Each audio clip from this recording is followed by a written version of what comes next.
All right, so many of us use debit and credit cards to make purchases at point of sale stations or online, but how secure are these convenient methods of payment, especially in this season of more spending? So we invited Advisory Services Manager at Simtai Consulting Limited, Stuart Hylton, to make us more aware when we use these cards. Morning, sir. Good morning. Welcome to Smile Jamaica. Hope the holiday is good for you. It's been good. And I pray that you'll have a great 2020.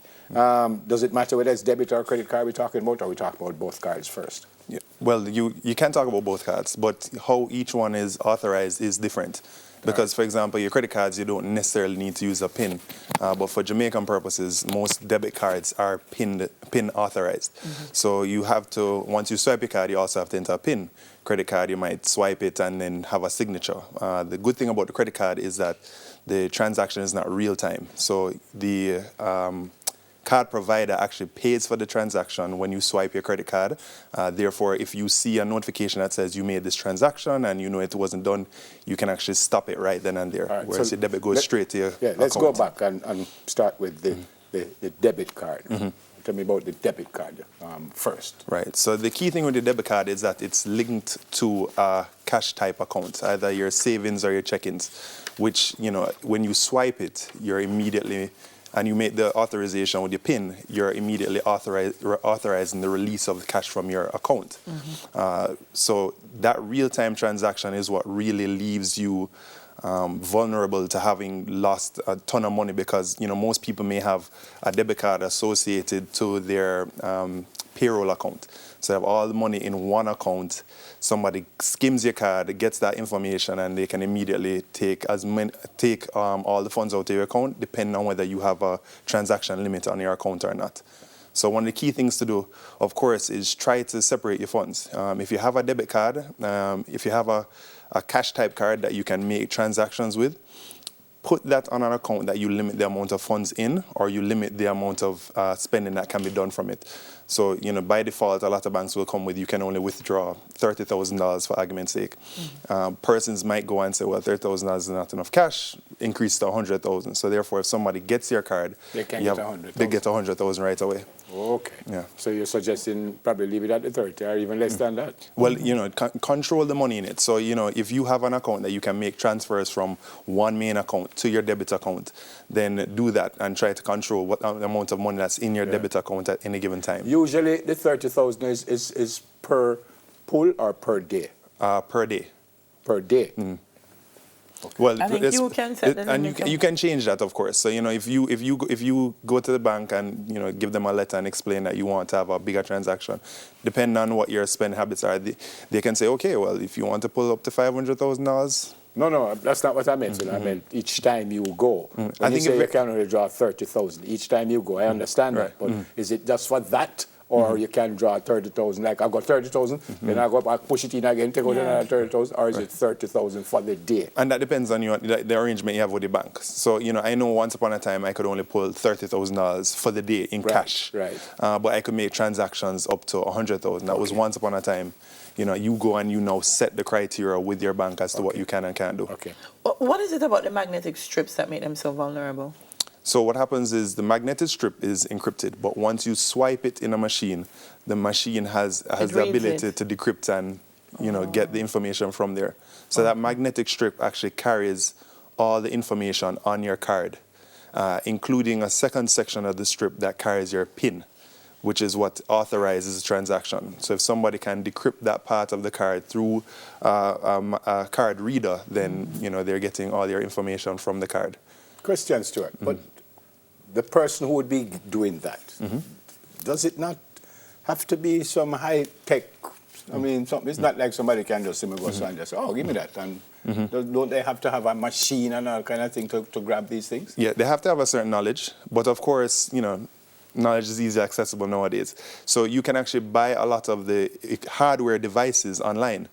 You can buy your card reader, buy micro video cameras, you know, to place it somewhere and see someone enter the PIN, and then, you know, follow all the instructions either on the dark web or even on YouTube on how to decrypt and get the information from your card. So persons may not have the immediate knowledge offhand, but they can easily find it and try to replicate what they find online. So these are my words. So online you can learn how to thief. These are my words. Oh, jeez. Of course, the hope is that you learn how to be ethical Smart. about what you're doing and Yeah. not try to. But the information is easily accessible now. That's what the internet has done for us. Made information that was not so easily available now very easily accessible. Let's talk about credit cards, because now they're saying chips. They've changed out a bunch of them and saying chips are in them and all kinds of things. So are there safer options? Right. So, what cards come with a chip. Some cards come with a chip embedded in the card now. So that is actually more secure because it doesn't pass your card information. So what's the card number, your name, address, etc. that's on your card, it doesn't pass that information to the machine. So it uses what are either temporary account numbers or it's something called a unreadable PAN. So they create a new card number for you, and that's then used to identify you, but it doesn't actually associate yourself with the account to say, all right, well, we can now reuse this every time to do a transaction. Because the key part is if somebody gets your card information, then they can duplicate it and then recreate another card. You're not suggesting this, but it's almost like, even though you're said, not you, but even though people are saying, especially this time, walk with your credit card, don't walk with up a cash.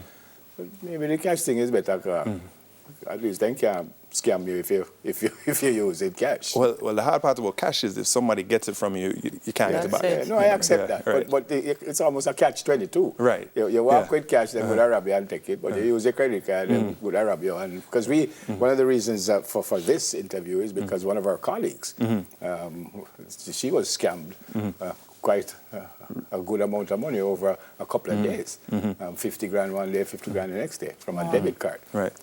So it's 6 of one, half dozen of the other almost. Well, while the financial institutions and your banks have some sense of responsibility to help keep you aware and keep you safe, we have to have good practices as well. So, look at the notifications.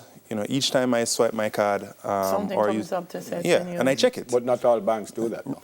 Right. So, try, either check out with the facility if they do it, and if it's something you're just not getting as a service, or consider going to an institution that does it, because it does help. If I've gotten notifications before that right away I don't necessarily recognize it, so I can query it. Yeah. So you try to keep track, or just check your account on a regular basis. If I had to force you for an answer, which one would be better, the credit or the debit card? That's the credit card. Credit card, for the reasons that you Right, because it's you can stop a transaction quickly and hopefully not lose anything from it. Of course, there's still the risk that your card gets frozen and you don't have it until they've sorted out whatever fraud has happened. So that's the biggest concern with the credit card. If you can stop it on time and then unfortunately don't have the credit card right away. Neville asked a critical question. What is, I think, for the merchant themselves, what is their responsibility to protect the consumer? I know there's a particular bank, before you get the card, they put you through training to ensure that you can identify fraud, and if something's happening with the card. Does the merchant carry any kind of responsibility to protect the consumer? Right. So, of course, the merchant, any institution that handles payment cards, which are your Visa, MasterCard, American Express, etc., are responsible for ensuring the security of their transactions. That they are expected to hold firm to the payment card industry standards, PCI, which provides them with a set of rules and guides to say this is how you should treat card data, and you have a responsibility. For example, for anyone who is handling card data, they must be trained and a background check must be done on them. So if they're handling your card at a point of sale, they should, a background check should have been done on them, and they should be trained as to how to be responsible with your card. That still doesn't mean that we as consumers shouldn't check, but check in terms of making sure that I don't see someone disappear with my card. But the merchants do have a responsibility to adhere to these particular standards. And once they're actually consuming these payment cards, and the responsibility as to how much responsibility they do have may change based on their particular processes. Yeah, you use the word disappearing, and sometimes you go like to a service station, right. You give them the card and go inside, come back and you just sign the stuff. Right. Obviously, people say, well, no, you need to be right there. Right. But the way it's so sophisticated, whether you're right there or not, don't them have their information? I mean, persons try their best and find all sorts of social engineering means to try to get your information from you. Of course, it's our responsibility to just try to be aware, and with the more you look into it, the more education you get. Yeah, but my point is the fact that they keep one of the slip and I keep one.